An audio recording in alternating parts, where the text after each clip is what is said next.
Welcome back to OtakuDaiKun. Dai-chan here, and you're watching the Waifu Files, a series where we discover and celebrate anime through their lovely ladies. In this episode, to commemorate the release of Persona 3 Reload, I'll be rating all the main waifu from Persona 3. This includes P3 Portable and FES. Ratings are between 1 and 5 stars, but they're just my humble opinions. Feel free to disagree with me, as the main attraction is shining a spotlight on all the girls, revealing their lore for y'all. Before we get started, consider buying one of these Dai-chan Dakimakura covers from Cuddly Octopus. I made the art myself, and I'm very proud of it. Persona 3 is an RPG set in the fictional Tatsumi Port Island, where select humans are able to observe and act during the Dark Hour, a hidden period of time when malicious shadows roam the streets. Our first waifu, then, is the female protagonist, Kotone Shiomi, who was orphaned when her parents were killed in an accident on the Moonlight Bridge. Long story short, experiments carried out by the Kirijo group resulted in the embodiment of death escaping their facility. Aigis, another waifu, attempted to defeat death, but came up short. Their battle caused the death of Kotone's parents. Unable to subdue death, Aigis instead opted to seal it away inside Kotone. A decade later, our protagonist fatefully returns to Tatsumi Port Island to attend Gekkokan High School. Not only can she perceive the Dark Hour, but she also has the power to summon various personas to fight the shadows. As such, she is recruited into the Specialized Extracurricular Execution Squad, a team of students who investigate the Dark Hour's mysteries. Inextricably connected to this ordeal, Kotone must put her life on the line to save humanity from annihilation. Just like her male counterpart, Kotone is a silent hero the player can project into. Her full personality, then, is up to your interpretation. That said, I think her design is adorable, and it's a shame her version of the game in Persona 3 Portable doesn't get enough attention, or animation for that matter. Out of pity, I'll give Kotone 4 stars. Far too often, the femme protag misses out on all of the best stuff. The destruction Kotone was meant to avert is a fearful prophecy known as the Fall, a ritual through which death would call upon the goddess Nyx to eradicate all life on Earth. Mythologically, Nyx is known as a primordial goddess of ancient Greece, famous for being so powerful that even Zeus feared her. She was both an embodiment of chaos and a creator goddess who birthed other gods such as Thanatos. In Persona 3, it's revealed that Nyx is actually a planet-consuming alien rejected by humanity's collective unconscious. Shadows, then, are a physical form of the collective unconscious, actively holding back Nyx's awakening. The Kirijo group initially sought to harness the power of shadows for good, but along the way, its leader, Kotetsu Kirijo, learned about the Fall and saw it as a form of deliverance or salvation. He then intentionally went about summoning death, specifically the Death Arcana, which broke out of their facility and split into 13 separate shadows. Sure enough, Death acts as an agent in freeing Nyx, who in turn becomes the game's final boss. That makes her a wicked waifu, but I only give her 1 star. She's a fantastic villain, but I can't say I'm aroused. Nyx would have been summoned a decade prior, if not for the bravery of Yukari Takeba, a scientist in the Kirijo group who opposed the Fall. It was thanks to his betrayal of the group that Death was split into 13 parts, giving humanity a chance to fight back. Sadly, this also caused the facility's shadows to go berserk, resulting in a massive explosion that took Eiichiro's life. Enter Yukari Takeba, Eiichiro's daughter. She and her mother lived in persecution, as the Kirijo group blamed her father for deliberately causing the explosion. Yukari, however, believed in his innocence, which she confirmed a decade later through a letter he wrote to her. It revealed to her the existence of shadows, and in order to learn more, Yukari joined SEAS for the chance to investigate the Dark Hour. Her mom, on the other hand, sought to cope with their persecution by pursuing other men, leaving Yukari to her own devices. She is, ultimately, a girly high schooler, so the thought of using an evoker to summon her persona frightens her. She's already afraid of ghosts, and so the act of putting a gun to your head and pulling the trigger, I could see that being troublesome.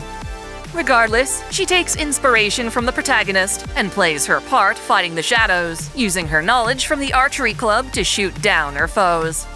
Eventually, she's led to believe that her father was, in fact, the culprit behind the disaster 10 years ago. By defeating the 13 parts of death, she thinks she's ridding the world of the Dark Hour once and for all. This turns out to be a lie, and she was actually helping to facilitate the fall. Only through the original recording her dad left behind does Yukari learn the truth and carry on his good intentions as a Persona user. Yukari happens to be my favorite waifu in Persona 3. I love her conventional femininity and charm. It makes her bravery stand out as something hard-earned, and as such, she gets the full 5 stars. After graduating, Yukari moves on to college, working as both a model and as an actress playing Pink Aigis from Phoenix Ranger Featherman Victory. Even with Nyx defeated, her ability to summon a persona remains helpful when new conflicts arise. Mitsuru Kirijo is the heir to the Kirijo group. Given the company's multinational fame, this comes with the heavy burden of maintaining a stoic, successful image. Following this, Mitsuru is a brilliant student at Gekkokan, serving as its student council president. As if that weren't impressive enough, she also functions as a member of SEAS, working to clean up the family's mistakes researching shadows. Of course, while she thinks she's helping eliminate the Dark Hour, she's unknowingly aiding the defeated fragments of death to unite into one. Even so, it's awesome seeing her battle the shadows with skills she cultivates through the school's fencing club. Unlike the other members of SEAS, she's been fighting shadows since childhood, long aware of her persona. This makes her come off as domineering, in a good way, but she also never lets that spoil her compassionate side. In fact, she lets off steam by riding her motorcycle. It's a subtle form of youthful rebellion on her part. That said, when it comes to being her lover, she'll only consider someone as academically proficient as her. When faced with the full gravity of her grandfather's mistakes, as well as her own father's murder, Mitsuru breaks down and relies on Yukari to stand her back up again. Taking over as head of Kirijo, Mitsuru decides to finally set the company straight and channels its resources into preventing the fall. Upon succeeding, Mitsuru evolves SEAS into a special group of shadow operatives. To this day, she balances being both a fighter and one of the social elite. Some may consider this as sacrilege, but I only give her 3 stars.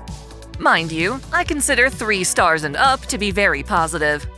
If you're into Dami mommies, then I'm sure your rating will be higher. Next up, we've got Fuuka Yamigishi, a waifu who's becoming more and more popular with the fanbase. She comes from a long line of doctors, though her father instead pursued electronics. As such, Fuuka took a liking to technology. Due to family pressure, however, her passion is suppressed by the need to keep her grades up.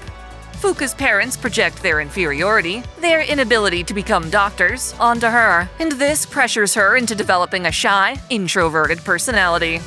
Along with her naive kindness, Fuuka became an easy target for bullies. Natsuki Moriyama and her friends provoke Fuuka at school, a reflection of Natsuki's own insecurities. Ironically, both Natsuki and Fuuka have a lot in common, yet Fuuka's academic excellence drove a wedge between them. Natsuki responded to this with petty resentment, and one day, she and her friends locked Fuuka in the school gym overnight. This accidentally wound up getting Fuuka lost in Tartarus, an ominous tower that only emerges during the Dark Hour. Regretting her actions, Natsuki went into Tartarus alone, beckoned by the voice of a shadow. On the verge of being consumed by shadows, Natsuki admits to her faults and seeks atonement. Fuuka, choosing to accept this apology, awakens to her persona and saves Natsuki. With the tension between them broken, Fuuka and Natsuki become dear friends, each learning from the other to keep moving forward. On Fuuka's end, she joins as a member of SEAS and helps the team by being their navigator. Even on the sidelines, Fuuka builds confidence, enough to continue fighting the shadows. I've got to be honest with you, ever since I first saw her on PS2, I've never really been a fan. She gets 2 stars, though I do admit Reload presents her in a more appealing light. Just don't eat her cooking, as it's arguably more dangerous than the Dark Hour. Oh, and this rating extends to Natsuki as well. I appreciate how she's remorseful, but they are much better Gyaru to fawn over. Another critical waifu in this game is Aigis, a 7th-generation anti-shadow suppression weapon developed at the Kirijo Ergonomics Research Institute. While a researcher named Sota Aizawa taught Aigis to speak and act like a machine, she found herself confronted with human emotions that transcend her programming. This is because the project's head, Yu Kimijima, installed in her a papillon heart, made from plumes of dusk that shed from Nyx when she was first fused with the moon. Because of her heart, Aigis has genuine feelings and develops an ego through which she can summon her persona. This also gives her free will, which she struggles to contend with. For instance, when a shadow took control of an innocent boy, Takashi Tomari, Aigis worries whether she should defeat the shadow as programmed or restrain herself to protect Takashi's life. This is a ploy set up by Yu to force a reaction in Aigis. While cruel, this is Yu's way of getting Aigis to confront her emotions. Even after the Kirijo group erases Aigis' memories, she still retains that emotional capacity. Parts of her memory are restored when Aigis meets the protagonist at Yakushima. To protect the main character, Aigis joins SEAS and enrolls in Gekkokan High School. This means that she too is deceived into bringing about Death's awakening. Yet, when programmed to attack her own teammates, Aigis proves capable of bypassing her orders to instead follow her heart. In order to defeat Nyx, our protagonist sacrifices their life and is granted only 1 month to live following the battle. Aigis is the only one aware of this sacrifice, yet she holds back her tears until the very end, allowing the protagonist to fully enjoy that time. In the aftermath, Aigis inherits the wild card, the protagonist's ability to summon multiple personas. She uses this power to reunite SEAS and search for a way to turn back time and prevent the protagonist's death. However, this process only teaches them just how important that death was, and so they choose to honor it moving forward. After continuing her studies at Gekkokan, Aigis becomes the leader of Mitsuru's shadow operatives. Continuing to protect the world, the protagonist became a gate to save. I give Aigis 4 stars. She's a really profound character, and a surprise protagonist in her own right.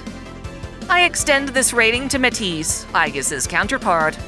Introducing herself as Aigis' sister, Metis is actually the embodiment of Aigis' rejected human emotions. She spends the epilogue arc provoking Aigis and her companions, hoping to vicariously help Aigis find her answer in life. With that role complete, the two of them reconcile, fusing back into a single form. I suppose now would be a good time to cover Labrys, a 5th-generation anti-shadow weapon. She was one of the first models to be equipped with a larger-than-normal plume of dusk, and therefore developed stronger emotions and an ego earlier than other units. This aspect of her design was cruel, as Labrys was tasked to fight and kill her fellow units to gather combat data. By slaying her own family, the researchers hoped Labrys would develop enough stress to summon her persona. The saddest of these fights forced Labrys to strike down Unit 024, someone she had become very close to. In doing so, she inherits her sister's memories and gains a desire to find the human girl that was used as the basis for their design. When Labrys overheard the researchers planning to erase these memories, she attempted to escape the facility, only to be deactivated for 13 years. Under Mitsuru's leadership, the Kirijo group rediscovered Labrys. Shortly after, though, she was stolen and tossed into the TV world from Persona 4.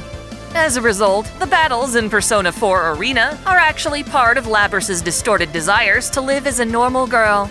She is manipulated by the game's villains, Shomi Natsuki and the demonic Hino Kagutsuchi. With their defeat, Labrys is free, able to join Aigis as part of the Shadow Operatives. I'll give her 3 stars. On one hand, she's really fun to play as, but on the other, Persona 4 Arena's story was way too exhausting, especially when you factor in Ultimax. Turns out that Aigis and Labrys weren't the only ones caught up in Kirijo's experiments. In an effort to create artificial persona users, the Kirijo group abducted various children off the streets and used them in unethical studies. Essentially, a persona is a tamed shadow, so awakening to one is often accompanied by mental fortitude. It's meant to be a natural process. These victims, however, were forcibly awakened to their personas, and therefore need to take suppressants to keep their personas from killing them. After the lab was destroyed a decade prior, only 3 of these subjects survived. Among them is Chidori Yoshino, a girl who loves drawing in her sketchbook. Not knowing when she'll die, dependent on expensive medication, she and the other two surviving subjects form a group called Strega. They utilize the dark hour to commit assassinations and other crimes, finding fulfillment by living life on the edge. Thus, when Seize comes around trying to eliminate the dark hour, Strega steps in to sabotage them. Chidori deals with her suffering through self-harm, though her persona, Medea, is able to heal those wounds. She becomes acquainted with Junpei, whom she initially thinks is the leader of Seize. In a failed attempt to capture him, she's instead taken in by Seize, spending time in the hospital while getting interrogated. Junpei continues to visit her, even buying her a new sketchbook when the old one gets filled. Thanks to him, she gains something to live for, and consequently fears death. This prompts her to join back up with Strega, fighting Junpei to run away from her newfound feelings. Despite this, Chidori ultimately gives up her life to save him, using a power called the Spring of Life.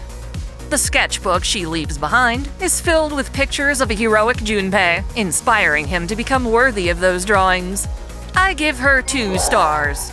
She's an inspiring character, though I can't say I'm all that into her aesthetic. That said, if you're a total Chad, you can actually resurrect her. Turns out, she used some of her life force to heal flowers at the hospital. Chidori was buried with those flowers, and after her death, they gave back that life force, allowing her to revive. Hell yeah!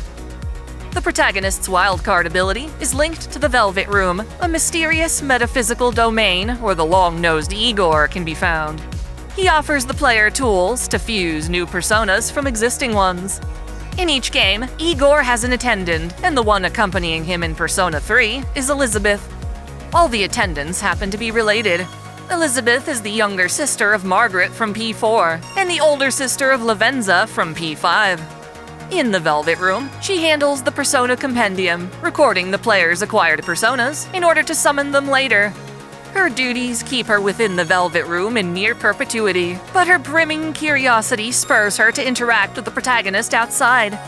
Through their kindness, Elizabeth is given the chance to explore the city and form lovely memories.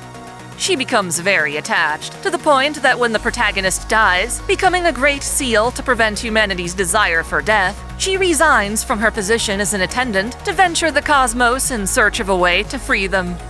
I can respect that, but I just can't find any of the attendants especially attractive. I'll give her 2 stars. She might seem like a spaz, and she totally is, but she's also incredibly powerful. Hopefully she won't come for me with a vengeance. That covers all the main characters in Persona 3, but it would be a crying shame if I left out the various social link waifu. As such, I'm going to do a quick lightning round of introducing and rating them. First up is Isako Toriumi, a language composition teacher at Gekkokan who spends her time off playing an MMO called Innocent Sin Online. She uses the game as an escape from her stressful job and falls for another player who just so happens to be the protagonist. By the time this game shuts down, Toriumi feels confident about returning to her job with newfound conviction. While she confesses to the player in-game, she is horribly embarrassed when she learns that she's actually fallen for one of her students. I give her 2 stars. It's a fun social link, but I prefer the teacher from Persona 5. Get bent, aunties. It's only a video game. Chihiro Fushimi is the student council's treasurer at Gekkokan. She's very shy and has a difficult time dealing with men. Her father used to make a menacing face when he got angry, and she tends to project that image onto other guys. However, when she's accused of stealing student council funds, she learns to stand up for herself and resolve the issue. I also give her 2 stars. No offense, but she seems about as generic as they come. Yuko Nishiwaki is the manager for Gekkokan's track team, or whichever sports team the player chooses to join. She once dated a basketball player, only to find out he was already dating a different girl. Despite being the one who was 2-timed, the other girl bullies Yuko for trying to steal her man. At first, Yuko has no plans for her future until she gains inspiration from coaching a group of children. Yet again, she gets 2 stars. I like that she's a tomboy, but she just can't compete with the main cast. Maiko Ohashi is a lonely girl whose parents have a falling out. She starts to blame herself for their divorce, falsely believing that they hate her. The protagonist helps her deal with this tough situation, and when the fog is cleared, she makes a promise to marry them. Yeah, no. She's a genuine child. That means she only gets one platonic star from me. It's like a badge for being cute, but that's about it. If I'm including her, I figure I should at least mention Mitsuko Kitamura, the old lady from the bookstore. She and her husband Bunkichi lost their son in a traffic accident. He used to teach at Gekkokan High, and they've become very attached to a persimmon tree planted on school grounds. Eventually, though, they come to terms with the fact that the tree will be taken down to make room for more facilities. They agree it's a good thing for the students to have a better future, rather than be bogged down by their past. Obviously, I'm not into grannies, so she gets a platonic 1 star as well. Just covering all my bases here. Persona 3 Portable adds 2 more waifu when you select the female protagonist. Ryo Iwasaki is an enthusiastic sports player who gets in trouble for taking things too far. She's got a crush on Kenji, a fellow classmate who's only into older women. Because of this, she takes her anger out by being competitive, and this actually drives away her other teammates. Yuko and the protagonist help Ryo reconcile with her team, and they in turn help her confess to Kenji. Dude says he likes her as much as he likes ramen, which for him is saying a lot. Whether he'd want to smash that ramen? Well, that's another story, isn't it? If I were him, I sure would. She gets 3 stars. Let me clarify. I'd like to smash her, not the ramen, though I'm sure eating them both out is delightful. Our final waifu is Saori Hasegawa, a reclusive girl you find either in the library or health committees. After studying abroad, she's realized she struggles to communicate with her fellow classmates. Like Fuuka, she is kind yet naive, falling prey to bullies who abuse her yearning for friends. Like Yuko, she is accidentally blamed for going out with a guy who was already taken. To make things worse, another classmate obtains one of Saori's public photos, censors it, and uses it to slander her as a party animal. Ignoring the truth, Saori's teacher suspends her for harming the school's reputation. This all drives her parents into placing her into a private school. But before she leaves, Saori gets the courage to announce her innocence over Gekkokan's PA system. As an extra miserable cherry on top, we find out that she originally went overseas because the boy she loved took his own life, blaming her for pushing him too far. She used to skip school and pray for him at the church. Holy hell, what a poor little punching bag. Before we give her a rating, let's get her a hug for crying out loud. I award her 3 stars. Normally I wouldn't care for her design, but it reminds me of Michiru from Sailor Moon. If you count Metis along with Aigis, that means we've covered another 17 waifu. Astonishingly, Yukari's the only one to get 5 stars. Considering 5 stars account for my all-time favorite waifu, it's not the end of the world that the others don't qualify. Those are the kind of waifu I want to buy merch of and obsess over. Compared to Personas 4 and 5, though, I've always felt 3 was the weakest entry, at least from a character standpoint. Of course, you're welcome to agree or disagree with me in the comments below. Be sure to check out my full Waifu Files playlist for more exciting episodes. Also, let me know which anime or games you'd like to see covered in this series. See you later! Thanks for watching. If you enjoy this channel, help us grow by liking, commenting, sharing the video, subscribing to OtakuDaiKun, and most of all, smashing that notification bell so you don't miss out on all our anime lore, discussions, and Let's Play content. You can support us directly through Patreon, Subscribestar, or a YouTube membership, all of which come with benefits like spicy exclusive vids and early access. As always, celebrate your fandom. I want to give a special shout out to all my $10 and up supporters. Video Gamer 75, Dante Pendragon, Stephen Elak, Samuel Gersten, The Nonchalant Ostrich, Otaku Mom, Jens Bauman, Mystic Samurai 1983, Lord Ormagoden, Freebrick, Alexis Yukio Gomez Yamato, Link Pendrago, Observer Bellis, James Hewitt, Uncanny EXP, Zamas Autonomous, Scout, Yuki Eidos, Crow Kalem, Saul Soto, Tristan Riggin, Major, Caitlin P., Sogai CH, Vladimirovna, The Taz 96, Jonathan Padua, Kengo X77, Hersha of E-Rated Hands, Alester Bernadotte, and Akakaze Yume. Thank you all so much.